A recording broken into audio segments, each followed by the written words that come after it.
That was risky. Very risky. I am feisty. It's Friday, folks. It's Friday. Happy Friday. Good afternoon. We have the amazing Shalonda Young in the house, so this is great. But before I turn it over to the OMB director, and I'll do that in a second, I want to recognize a terrible milestone that I know many of you are very aware of, which is it has now been about 6 months since American journalist Evan Gershkovich was wrongfully detained in Russia for doing his job for reporting the news. As the world knows, Russia's claims are baseless. It is clear that Evan is being held for leverage because he is an American. That should bother every single one of us. Every single one of us. The president has been clear that we have no higher priority than securing the release of Evan, Paul Whelan, and all Americans wrongfully detained abroad. Once again, we call for Russia to immediately release Evan and also to release wrongfully detained U.S. citizen Paul Whelan. Our efforts to secure their release are ongoing, and we will not stop until they are home. I also want to take a minute to echo the president's sentiments on the legacy of Senator Dianne Feinstein. She was a history-making trailblazer who dedicated her life to the people of California for over half a century. From the city of San Francisco to the halls of Congress, Senator Feinstein turned her passion into purpose to benefit the lives of all Americans. As the president said, he had his own close relationship with the senator, forged over 15 years together in the Senate, and she was a cherished friend. And finally, before I do turn it over to our guests, I wanted to make one more thing very clear, which we have been doing as an administration from here for the past couple of days. Now, as you all know, extreme House Republicans are solely to blame for marching us toward a shutdown. That is what we're seeing right now. It is a basic fact, and one that many of you have already reported. I know how much you all love when I quote folks, so here we go. Politico wrote, end quote, Speaker Kevin McCarthy's choice to go back on the deal he made with President is about to plunge the federal government into chaos, end quote. Punchbowl says, and I quote, McCarthy is the only congressional principal no longer abiding by the agreement, end quote. Washington Post writes, quote, of course, Biden has played no role in bringing Congress to the brink of a shutdown, end quote. And it's not just what you all are reporting, it's also what Republicans are saying themselves. Leader McConnell said, and I quote, shutting down the government is a choice, and it's a choice that would make the crisis at our southern border even worse, end quote. Speaker McCarthy said, some individuals, quote, just want to burn the whole place down, end quote. Representative Garrett Graves said, the arsonists have lit their house on fire. Representative Matt Gaetz said, we will have a government shutdown, and we cannot blame Joe Biden. We cannot blame House Democrats. Representatives George Santos and Ralph Norman admitted by saying, shut it down. Those are their words. But no one can explain what House Republicans are shutting down the government over. It's a serious question, and they don't have a good answer for it. As Newt Gingrich said, and I quote, I frankly don't understand it. I think it's sort of nuts. There are times people vote yes one day, and then they come back and vote no the next day, and can't explain why they switched, end quote. So we are here today facing a possible shutdown, because even after Speaker McCarthy said that the bipartisan budget agreement would help Congress work again to do their jobs, the appropriation bills, he chose a different path, an extreme partisan path toward a shutdown, a extreme Republican shutdown. So for more on this, our speaker has broken for. So let me step back for now. For more on how the speaker has broken his word and the impacts of the devastating cuts, he is proposing we have our OMB director, Shalonda Young, to talk through those impacts. Okay, right, here you go. Hi. who all thought I'd be back here so soon. Maybe you all did. I certainly hoped I would not. It's been just 4 months since President Biden, House Republicans, House Democrats, Senate Republicans, and Senate Democrats all made a bipartisan budget deal. You all were there. I was there.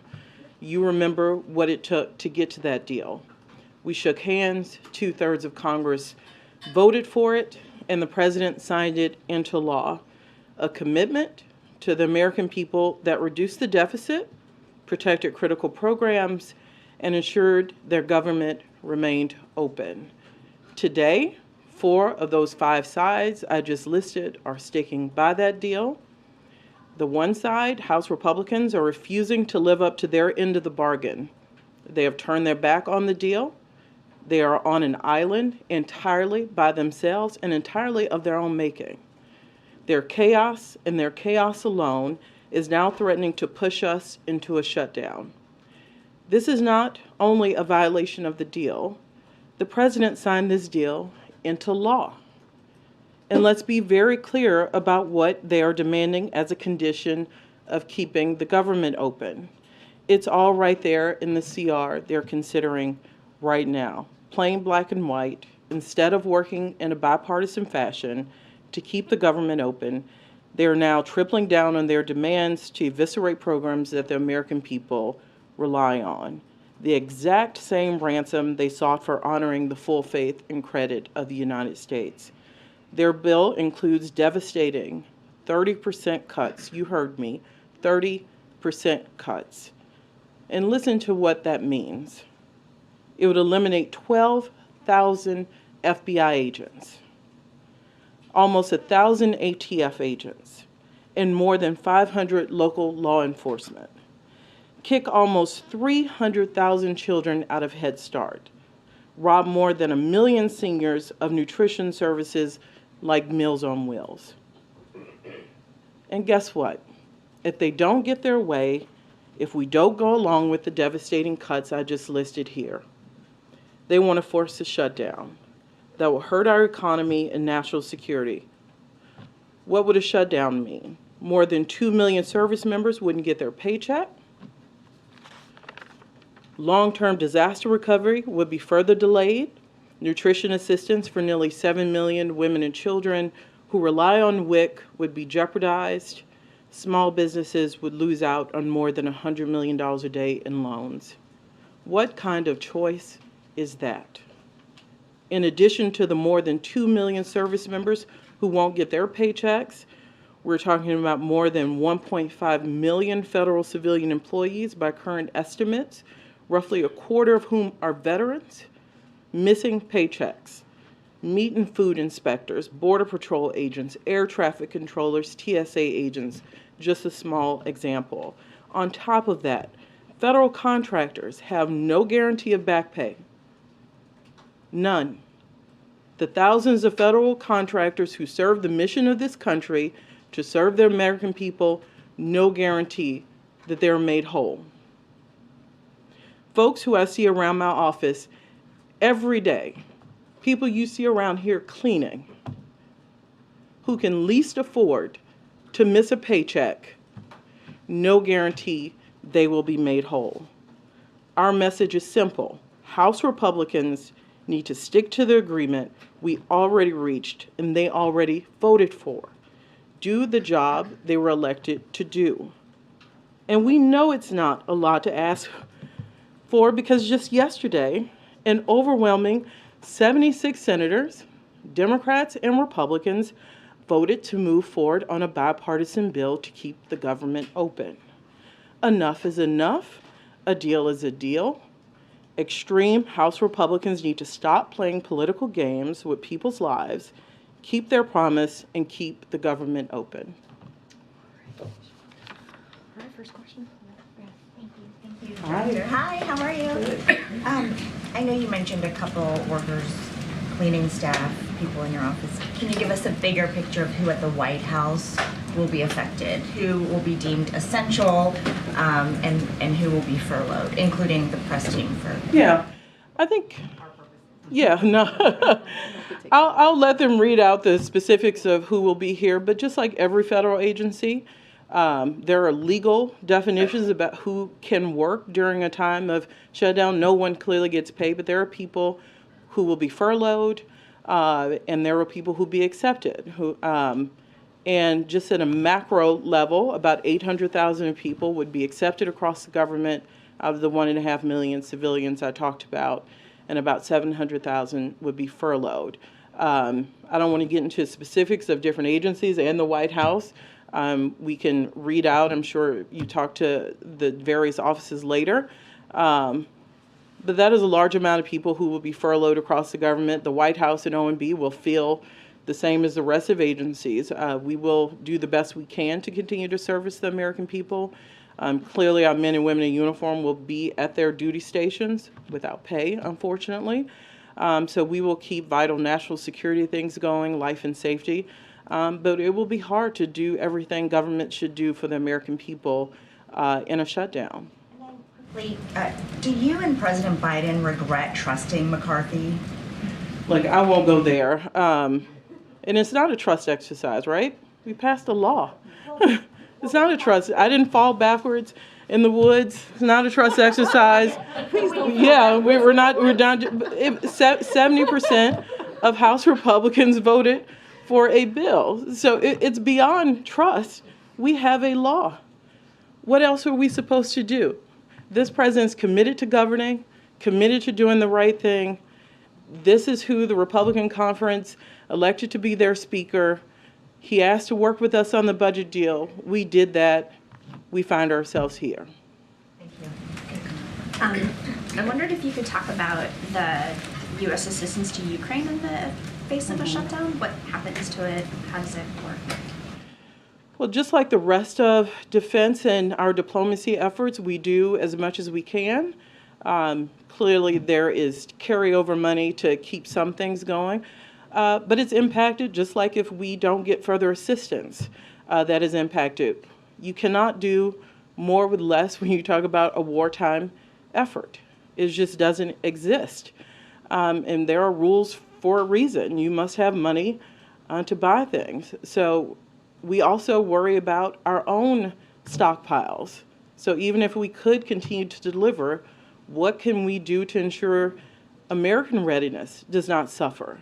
So I worry about that in a shutdown, and I worry about that if we don't keep the critical aid going to Ukraine, which is why you saw on a bipartisan basis the Senate move forward to keep that going. Thanks, Karine. Hi, Director. Hi.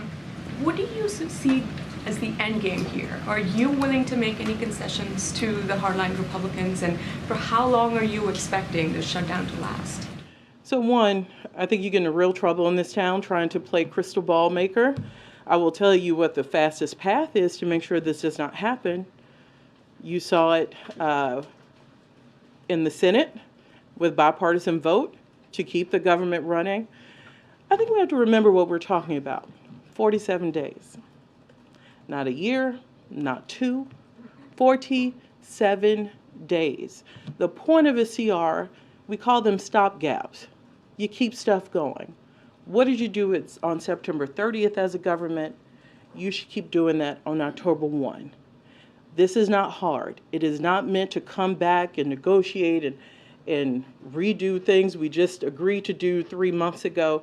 It is to keep the government open, to give congressional negotiators more time on long-term bills. This is not an exercise in reopening negotiations. We negotiated at the Speaker's request 3 months ago. My life is still recovering from it. I remember it very vividly. There are no negotiations left to have on a 47-day bill.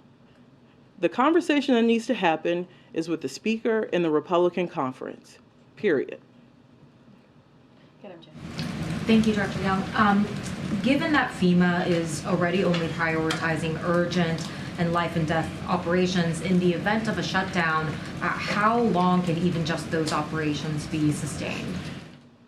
Look, it depends on, we're still in hurricane season. People think that it ends in August, September, so my answers will be assuming no more major disasters happen. Everything's off the table if something really truly catastrophic happens. But on due course, we think we can continue to do life and safety from FEMA. But you're right, FEMA is holding over 2,000 projects in abeyance because of their current fiscal situation. When did we tell Congress about this? In mid-August. It's now late September. We told them we could not pay our disaster relief bills in mid-August. It's now late September, and they are now marching us towards a shutdown where those 2,000 projects just get longer and longer and longer. So if you are my home state of Louisiana, if you are Puerto Rico, if you are Texas, anyone who has had a major declaration in the past who are doing long-term recovery, we have to continue to hold to pay for those projects that are needed to continue to rebuild. The life and death operations, though, they can continue. They can continue, but I want you to know that statement applies if there are no more large events. You know, we will have a different answer if there is a catastrophic event that pushes FEMA past the point of having enough money to do life and safety. Right now, if there are no catastrophic events, we can continue to do life and safety. But if there are, then that may not be possible. I mean, that is always the answer. I've done FEMA budgets since I was a baby staffer on appropriations. All rules, all statements are out the windows when you have large events. They just skew the numbers needed so greatly. Thanks, Karine. Thank you. Dr. Young, do you have and I'm sorry if you mentioned this at the top, but do you have an estimate of how much does it cost when we have a shutdown and then we reopen the government again? An estimate of, per day or per week or however long it goes? Yeah, we'll say, look, our analysis on a shutdown really is tied to how long it happens. But one can expect like a 0.1 to 0.2%, I think most economists agree, hit to GDP. The hope is, though, during a shutdown, if that happened, the economy would be able to pick that GDP loss up in the next quarter. So it may not be a permanent loss. But why risk our economy for a manufactured shutdown, all a problem within one conference in Congress? I say 0.1 and 2, and that doesn't sound big. 0.1% of our economy is $26 billion. I wasn't clear. That's a hit to the economy, but is there an actual cost to, shutting down the government and then reopening again, like any kind of logistical admin cost? So it will not cost anything that would be outside of our normal spend rate. Like the people in the office on, not the 30th, because the 30th is a Saturday, on the 29th will do the work they need to do. Today, they'll be provided like 4 hours on their devices to send people and have out of office, send people last messages. But there tends not to be, we don't have to go close major infrastructure. There's not a large spike in spending in order to close down. What is really expensive is the hit to GDP, the inability of people to access services like WIC. And it's not just new people signing up for things like WIC. It is people who are on WIC currently. They cannot get access to the meals they would normally get. That is the real impact to the American people. Fundamentally, we've been here. Oh, I'm sorry. She was looking at me, so I got excited. Sorry. Don't let me get you in trouble. I promise I'll come down, but Thanks, Karine. Thanks, Shalonda. So the Treasury Department now says the federal deficit is at $1.5 trillion. That's more than the CBO projected. The president's pushed the bipartisan infrastructure bill. He's pushed the Inflation Reduction Act, the American Rescue Plan. He signed into spending $5.8 trillion over the past 2 years. Spending is at the heart of this impasse. So does the president bear any responsibility for a shutdown? Absolutely not. And by the way, the deal was to ensure that we had a fiscally responsible plan. I think the name of the bill was the Fiscal Responsibility Act that saved $1 trillion over a decade. And look, if House Republicans want to join us in the Fiscal Reduction Act, I'm happy to talk to them about the tax cuts they have pending in Ways and Means. that add to the deficit. I'm also happy to talk to any Republican who voted for $2.5 trillion of tax cuts unpaid. So the problem I have is when people vote for that, bust the deficit on tax cuts for the wealthy, and then come and say we're doing too much for Head Start and child care and cancer research, because that's what we're talking about. They've taken the smallest amount of spending, do nothing about taxes for the rich, and they want to cut the smallest amount of spending. That's not serious fiscal conversation. Anybody in DC will tell you, you cannot get on a better fiscal path by going after these domestic programs. They're the smallest portion of our budget. It ain't gonna happen. It's not serious. Even cutting it 30% doesn't put you on a better fiscal path. So let's just get real. It's not about that. Spending and tax cuts. One more. So the House Speaker Kevin McCarthy says that he's not going to take a salary during the shutdown. Does the president plan to pause his salary also? Look, I'm glad that the Speaker has made that statement. By the way, members of Congress have to get paid constitutionally, so maybe he'll put it in a sock drawer. I don't know, but they have to get paid during a shutdown. That's theater. That is theater. I will tell you, the guy who picks up the trash in my office won't get a paycheck. That's real. And that's what makes me angry. Okay, Peter, thanks for your patience. If I can ask you very briefly about, we've seen this show before where it goes down to the wire and then at the last minute something happens, or several days pass before anything happens. Can you just talk about fundamentally the impact, even if this were to be resolved, of playing this game where it goes the last minute before there's a short-term spending bill, how that sort of impacts the way our country runs? Because a lot of Americans see that and they know that that's not the way it can work in their own homes. You're right, and you're right.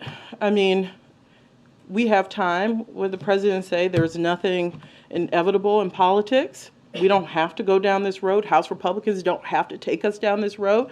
So you're right. There is always a chance that people can do the right thing and the government remain open or have a quick reopening.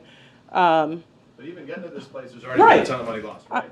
Not a ton of money lost. The confidence in government is what I worry about. People watching this, the dysfunction sowed, and I think there are a small amount of people who know that. You know, it's the carelessness by which people's like, oh, this shutdown is not much of government. Well, you tell people who live paycheck to paycheck that. I know it's not popular to defend federal workers. I know it's not, but a lot of them live paycheck to paycheck. They get repaid. What are they supposed to do in the meantime? What are they supposed to do?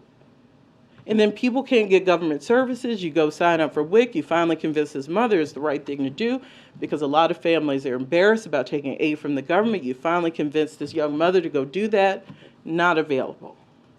Confidence lost in government. It's one more knock on democratic institutions. And that worries me. Good, Joey. Yeah, as we get closer to a shutdown at the end of the week, does it remain the case that President Biden is unwilling to meet with House Speaker Kevin McCarthy as he's suggested he would like to do? It's not an unwillingness. We've talked. We talked a lot. The president talked a lot to Speaker McCarthy. We got a deal. This is the easy part. The debt deal was 2.5 years. You know what we're talking about? 47 days to keep the government running, to give Congress time to work on full year spending bills. This is not hard. This is just not hard.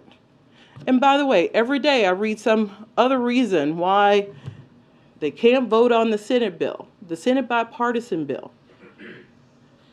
It changes every day. So there's not an unwillingness. We've had this conversation. The Speaker wanted to set top lines. We set them. Now he needs to talk to whomever he needs to talk to in the Republican conference and live up to that deal. What will be the engagement from President Biden to lawmakers, particularly as we get closer Saturday, tomorrow? You're talking about a president who was a former senator for 36 years. He has close relationships on the Hill. He stays in dialogue with Congress. Clearly, there's going to be an uptick in that as we are led down this path by House Republicans. And that'll continue. The president is constantly updated on what is happening. But I'll tell you, we're at the 29th. We have until midnight tomorrow.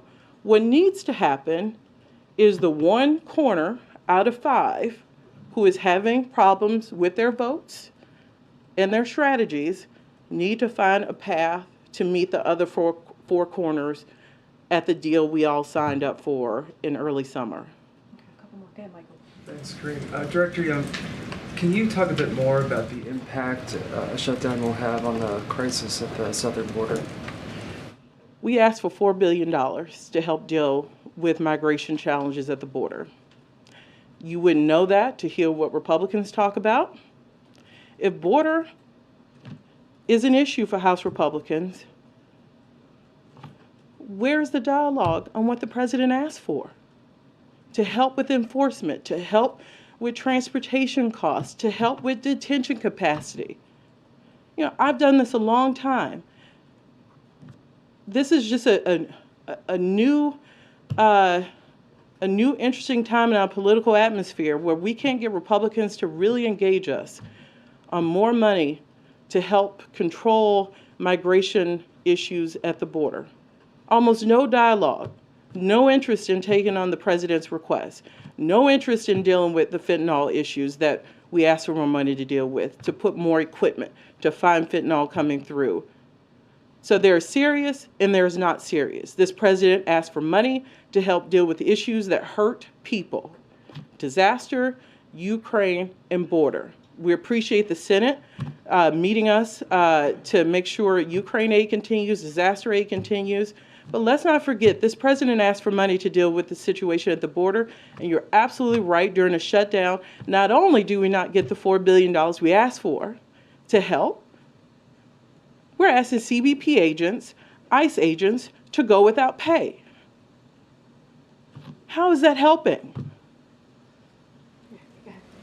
Thank you, Director. I've been speaking to many mothers who rely on WIC for food for their babies, and they don't follow the ins and outs of politics and whether a shutdown would be the fault of Congress, the White House, the President. They just can't believe that this country's leaders would allow babies to go hungry. So what would you say to them? I go back to my answer earlier.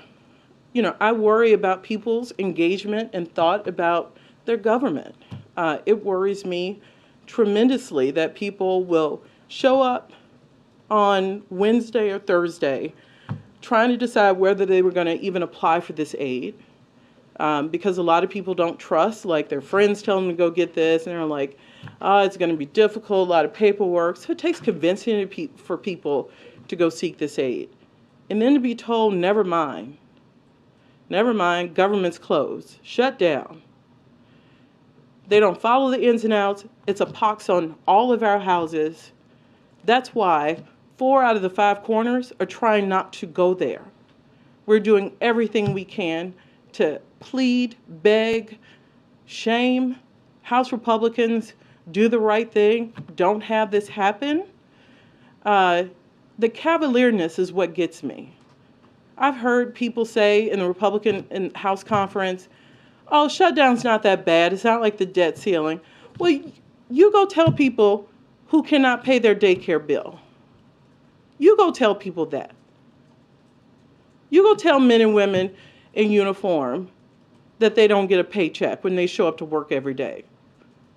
You go tell that mother that she cannot get formula after having had to be convinced to even give government a try. It's the cavalierness that really gets me. And you're right. It sets an expectation for how people deal with their government throughout their lives. And it's something we should work really hard to avoid. And to follow on that, could you clarify the total number of workers that would go without pay next week and how many of them would still be required to show up to work? So in civilians, 1.5 million, about 800,000 of them would be accepted and have to show up to the office. As you know, depending on how long shutdowns go, people can be called back into work if their job and their duties start to fall into one of the categories that's accepted. So there would be changes in those numbers if a shutdown would continue. And what about the breakdown for the military's 1.3 million active duty troops and the reservists plus DoD personnel? Right, it's a little over $2 million, 2 million people who serve, who are all expected to show up to their duty stations. Thank you so much. Thank you, Director. You said this shutdown could be a knock on democratic institutions. What about the international reputation of this country when it seems like the United States is going from one major fiscal crisis into another? I think you just answered it. You know, this country, we owe services to the American people. We talked a lot about one of those in WIC. We talked cancer research. But our diplomatic efforts, this president has worked harder than most to hold alliances together that represent democratic institutions, the Western Alliance, and ensure that the world knew America was back. I do believe we will continue to do most of our missions as best as possible. We will show up where needed. But it certainly makes that more difficult the longer and longer this goes on. But in a very short-term situation, I think we will remain in the same, with the same posture across the world. Now the question is how we're viewed. You know, it is not the shining example we want to portray, that we continue to have fiscal crises, because other world leaders look at that. But I'm still hoping, I'm still remaining an optimist that we have a day and a half to work out in one corner what is needed to take the deal that is laid before them by the United States Senate. So there's still a chance. Thank you, Director. Given that we've seen in prior shutdowns that some of these workers that have to go to work without pay, including in the travel industry, FAA and others, that they might report or call in sick in greater numbers. Do you have any guidance around that or any estimates as to how that might affect the shutdown period? Look, we don't shut down often. I know it may feel like it because we talk about it even if it doesn't happen. You sure?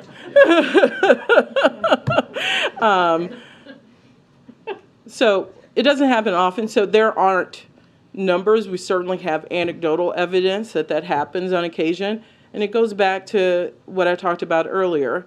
People make decisions that are best for their families. Thank you. Appreciate it. Thank you. Thank you. Have fun. I hope not to see you all for a little bit. Thank you so much, Director Young.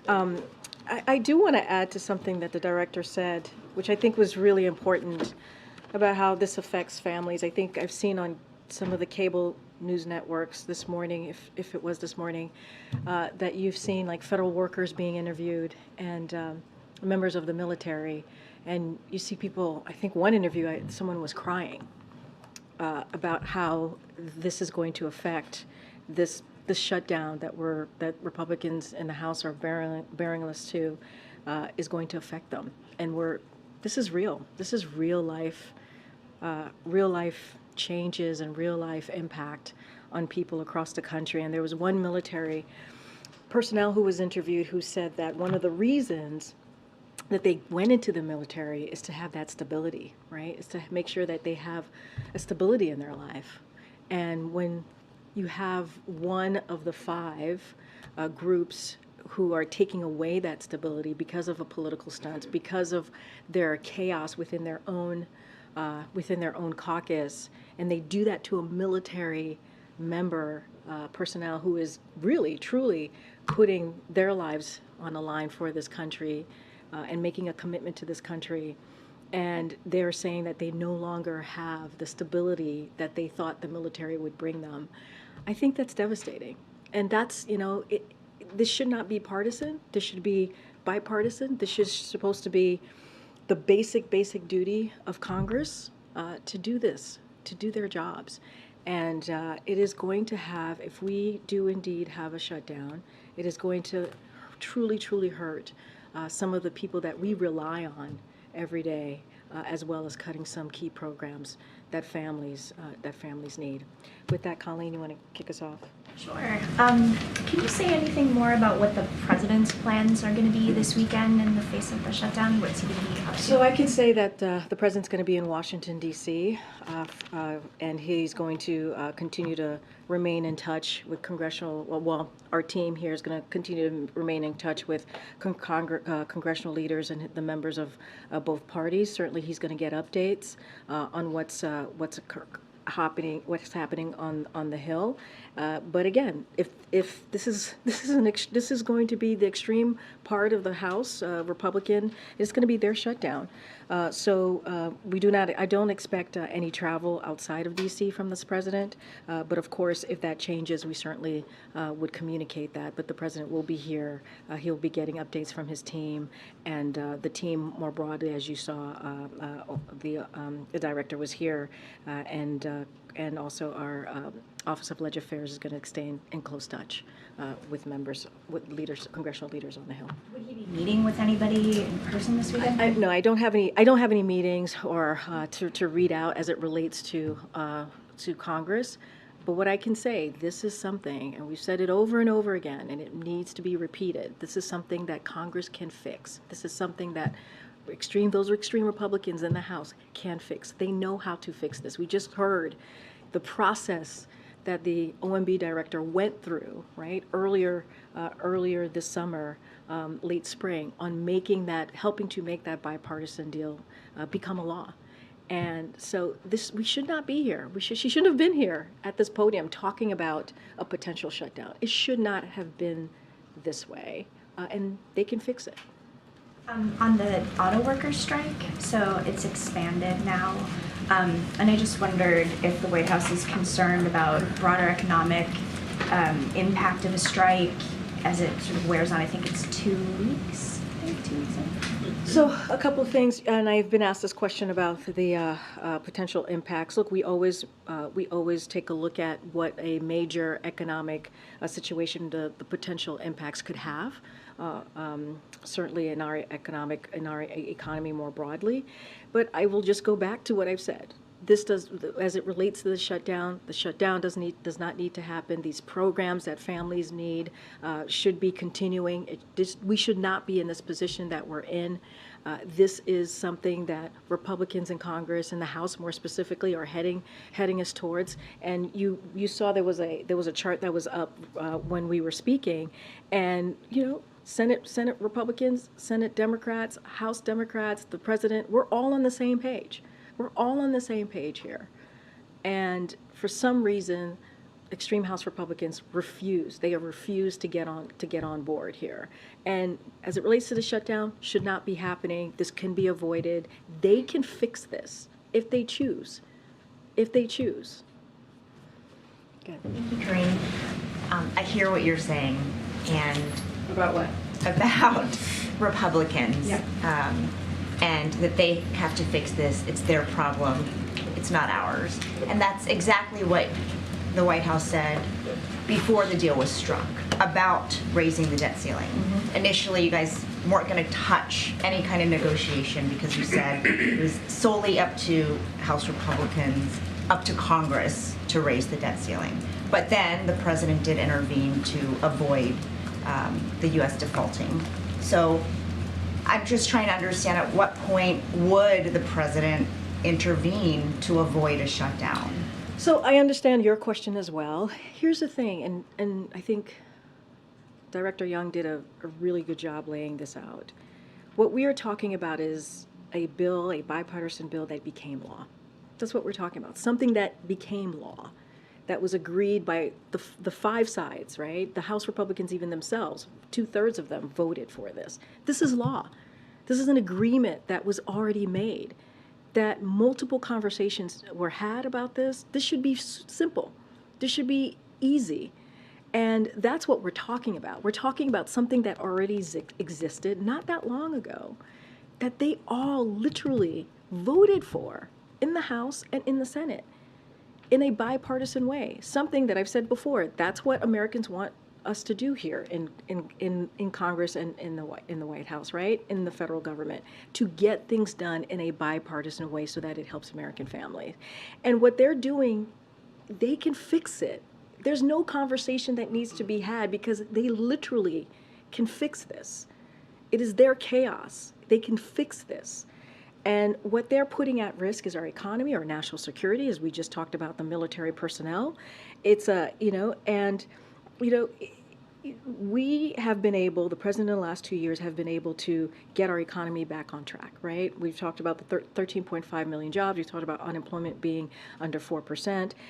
And what they're doing is incredibly irresponsible and it is reckless. So that's the difference. When you're asking me, you don't quite understand or trying to figure out what we're talking about, we already made the deal. That's why we keep saying a deal is a deal.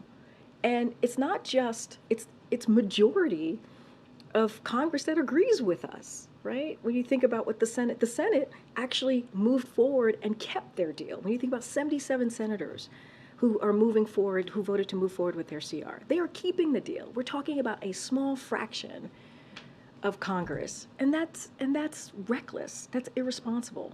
And that's why we're saying it is not it's not on us to fix. It's not on this president to fix. It is on Congress to fix. And it's not just us. I started a briefing listing out quotes from Republicans in Congress themselves. All right, I'm gonna keep on. Go ahead. Thank you. Thanks, Karine. On China, can you clarify if the administration is stepping up engagement with the goal towards a Biden-Xi meeting on the sidelines of APEC in November, including whether there are any plans for Vice Premier He Feng or Foreign Minister Wang Yi to come visit in Washington or meet U.S. officials? I don't have anything to lay out for you on any meetings or any potential meetings as it relates to the president and our president and President Xi. The president spoke about this very recently and his expectations to have a meeting. Don't have a location for you, don't have a timeline for you at this time. We're expecting, the president, as he said, is expected to do so. Just don't have anything to share. And once we do, we certainly will share that with you. Can I just follow up on that? Just a few days ago, Wang Yi seems to suggest that the onus of creating the right environment for a Biden-Xi meeting lies in Washington, to promote cooperation, a summit that promotes cooperation rather than provoke confrontation. How would you respond to that? We've been very clear. We're not looking to have confrontation with China. We're looking to have competition, and that's what the president has shown these last 2 years. The president spoke about this. He's looking forward to having that conversation with President Xi. I don't have anything to share with you at this time, and I'm just going to leave it there. Go ahead. Thank you. Does the president plan to take up McCarthy's offer to meet, and does the White House see any value in that? Look, I'm going to be very clear. The person that McCarthy, or the people that McCarthy needs to talk to is his own caucus. That's who he needs to have a conversation with, not the president. The president had multiple conversations with Speaker McCarthy very early on to get this bipartisan deal that 2/3 of the House, Republicans House voted on. The conversation is not between the president and McCarthy. What I'm saying very clearly is the conversation needs to happen between Speaker McCarthy and his caucus. That's the fix. That's the chaos that we're seeing, and that's where he needs to focus on. And how would you describe the president's relationship with Senator Feinstein in recent years? When was the last time they spoke to one another? So I believe the president reached out back in August. They missed each other, and so the president had a conversation with her chief of staff. That is the last time that the president had reached out. The president spoke to this, very deeply, right? And just moments ago when you all watched his remarks. And they were very close friends. They served together for over a decade, about 15 years in the Senate together, and he saw her as a close friend. One of the things that they worked on that is an issue right now across the country was assault ban weapons, right? That is something that they worked together on in 1994 and actually saved lives for those 10 years before it sunset in 2004, right? So there's been many things that they've been able to work on together, and so they find, and even as president as well. And so he sees her as a dear friend. It is a sad day certainly for us here, and also for her family, and clearly for the state of California. And I'll just leave it there. Okay, and Jay. We just heard Director Young saying this is not hard, but Speaker McCarthy clearly is finding this difficult. Can you give us any sense of how President Biden sees the situation that Speaker McCarthy is in. Does he think that the Speaker is in a tough spot? Have you gotten the sense that, there's any sense of sort of sympathy towards Speaker McCarthy, or is it all pure exasperation? Look, I'm not going to go into the president's feeling about the speaker or his situation currently as Speaker of the House. What I can speak to is what we've been saying all along, which is a deal was made. The president had, as you all know, and saw this happening when these conversations were going on in person and trying to get that bipartisan deal very early on in the summer. And what the president believes is that many Americans are going to be hurt by this. Many families are going to be hurt by this, by something that extreme House Republicans are barreling us down through, right? They're heading us down a road that is unfortunate, that is reckless. And that's what the president is concerned about. He's concerned about the American people. And this is something, again, they can fix this. They can. Can you confirm when the two men last spoke? I don't have a date or time, a timeline of when they last spoke. What I can say is that clearly the OMB director, our Office of Legislative Affairs has been in regular touch with congressional leaders on this for the past several weeks, several months. And I just don't have a conversation to confirm with the speaker. And just in the coming days, in the event of a government shutdown, does the White House believe that the president has a responsibility to offer any words of reassurance to people in the country who will be affected, will be worried about the situation? So look, I don't have any previews of any remarks that the president's going to make, but you can either tomorrow or any upcoming days. But of course, the president is always, when it comes to situations like this, you can expect to hear from him directly. In the days ahead, I just don't have a date to speak to at this time. And the president, here's the thing, the president's not going to stop working. He's going to continue to work. And he's not going to stop delivering for the American people. In the event of an extreme Republican shutdown, you're going to hear from the president. I just don't have anything to lay out on a specific date or time. But of course, the American people are going to hear from him. Go ahead, Nandita. Thank you. Just on the automaker strike, has the president spoken to automakers after he said he supports a 40% pay raise for UAW workers, or just even broadly after his visit to Michigan? We understand from sources that the chances of the deal in the near term have been complicated by the president's remarks about him supporting a 40% pay raise. So just want to give some clarity. So first, the president's senior advisors, they've been in touch with all parties. I'll let you know if there's any conversations that the president has or to read out with the automakers more specifically as it relates to the 40%. Look, he believes they should get a significant raise. That's why the president can keep saying like a record profit should lead to record contract, right? He believes that the UAW workers should get a fair share for profits they help create. And so the president has been really, really clear about that. But as it relates to any negotiations and what they are asking for, he wants to make sure that he leaves that up to the UAW leadership. And ultimately, again, members should be able to receive a fair and just deal. And the president's going to be consistent about that. He has said that recently when he was in Michigan, when you saw him on an active picket line, he was very proud to be there in solidarity of the union workers. And so that is something that he has said throughout his career. He'll continue to be very clear about that. So just on the automakers part, you said his team is constantly in touch.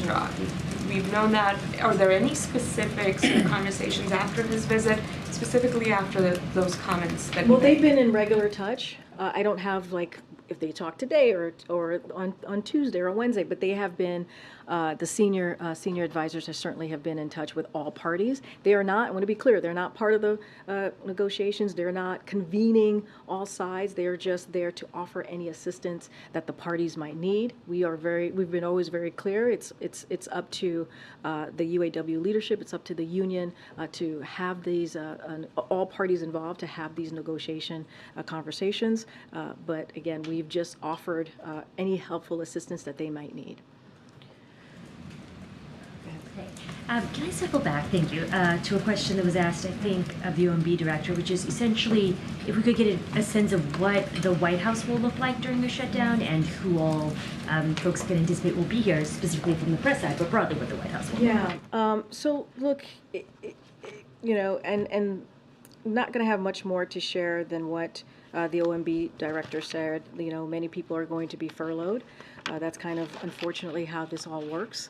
The process that we are kind of dealt with here as we're dealing with this potential shutdown. But we will do our best, certainly, to continue communicating with all of you. We will have a press briefing during you know, next week. Look, you know, again, they're going to be furloughed, and some will be expected and continuing to work, as the director said, and that's going to be across the government. That's going to be the same case here at the White House, and you know, that's just kind of the way it is. And we're going to continue to deliver for the American people, but it's not going to be as business as usual when you have a majority of folks furloughed, and that's kind of where we are, sadly, unfortunately, in this time. But as it relates to the press team, certainly we'll be holding press briefings, and we'll certainly have more to share if this is where we head down to, which is a shutdown. Thank you, Karine. Just to follow to Aurelia's earlier question, you know that you say it's their problems, not ours. From the outside of the U.S., we see the government in more of a one thing. With you know the tension with China towards allied in the war in Ukraine, what can the president say to reassure leaders who are worried at this moment? So, you know, I think Jake Sullivan got this question a little bit when he was here last week. And I think the question came to him as, has he heard any concerns from any leadership? And he had said he wasn't aware of any conversations to that effect. What I can say is, you know, when you have this type of this potential chaos and unpredictability, you know, countries around the world are seeing from this Republican House, it's not something to be proud of. It's not. But what the president and our team have done for the past 2 years is rebuild those relationships with our partners and allies, and so at the same time trying to carry out the work of the American people. And that's something that you've seen the president do over the past 2 years, whether it's here at the White House or whether it's at a summit that he's attended. And you've seen the president build that confidence back into back into the world, right? The confidence that allies and partners had of the United States. And so that's important. We have rebuilt those relationships. We'll continue to do so. But obviously, when you see this type of chaos, you know, chaos and potential recklessness, right, from House Republicans, it's nothing to be proud of. But we're going to continue to have those, doesn't stop us to continue those diplomatic conversations and continue to build those relationships. Thank you. This time of week, we're usually talking about the week ahead. And I wonder how that's impacted by the government shutdown, if the president has any plans for next week. And I'm assuming that people who would facilitate his travel would be essential, but is that impacted at all by the shutdown talks? So it's a really good question, Matt. This is something that we have been internally trying to figure that out, what it's going to look like if we have a extreme House Republican shutdown. That is something certainly we've been very focused on. Look, as I said, the president's going to be staying in D.C.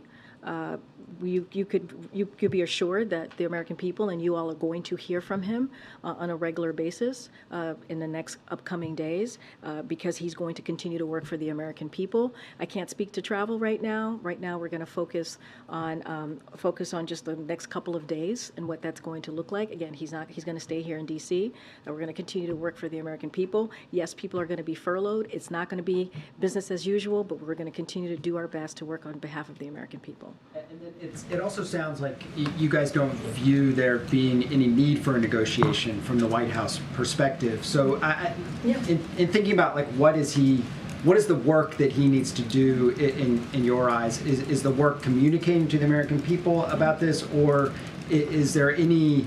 I mean, is he going to be in touch with anybody on the Hill? Like, I'm just trying to think through the weekend. It's all good questions. Look, the president is going to say what privately what he's been saying publicly, right? And he has spoken to this almost every day this week about the shutdown, about what Republicans in the House are doing. He's been very clear about this, right? He's talked about the economic impact when he was doing the meeting with HBCU, a board of advisors, his board of advisors. He talked about the impact on the Black community specifically. He's talked about impacts just broadly with American families and Americans. So he has been very clear about this, and we are going to continue to be clear about this. And the reason why, just to go back to what I stated earlier to Weija, the reason why we're not negotiating is because we already did that. We did negotiate. The president spoke multiple times with congressional leadership on this. And there was a bipartisan piece of legislation that was agreed upon, that was passed, that was made into law. And so this is something that Congress, and this sits with, really, when we say House Republicans, it really sits with them. Because we saw what the Senate was able to do in a bipartisan way, which is keep their promise, move forward with the deal that we've made. And we know House Democrats are on board to keep the government open and keeping with the deal that was made. It's just this really small, extreme fraction in Congress. These extreme House Republicans that continue to hold this back because they want to push extreme policies that's going to hurt Americans. And so that's why we say that, because that is the fact, that is what's happening and being played out on the other side of Pennsylvania Avenue. And so look, the president's going to continue doing the job. American people are going to hear from him over the next couple of days, and yes, he'll be in D.C. Go ahead. Anticipating if there is a shutdown, the president has never come to the briefing room, and if it would facilitate and make it easier with staff furloughs for him to speak to us from here, we always invite the president to come to the briefing room. We appreciate the invite. The issue of debt ceiling played out in a similar way, where the position was it's their job to do it, and then when a critical hour came, the president engaged. If it goes to a shutdown, would he then view it as, okay, there's a new chapter to this in terms of resolving it, getting out of it, and would he feel like he needs to engage more at that point? Would that be a different mindset? Weija asked me a similar question as you did, and we're going to be very clear about this, and don't want to get into hypotheticals from here because we believe that this can be fixed. We believe that House Republicans can fix this. It is their job to fix this. So not going to get into too far down the road. Would he see it as a different set of circumstances? I just want to be careful, right? Because again, I don't want to get into hypotheticals. We see this as a situation that could be fixed because we already made a deal. A deal is a deal. When we say that, it is true. A deal is a deal. That's what they are disputing here. Something that 2/3 of House Republicans voted on. So they can fix this. This is something that they can get on board with because it's something that they voted on. It is something that they voted on. And so what I'm going to say is continue what we've been saying is that the conversation is not with this president. The conversation is with Speaker McCarthy and his caucus. They need to have that conversation and get this done on behalf of the American people. Millions of Americans are going to be hurt by this, by their action, and it is reckless and it is irresponsible. I have to go. Thanks, everybody. We'll see you on Monday.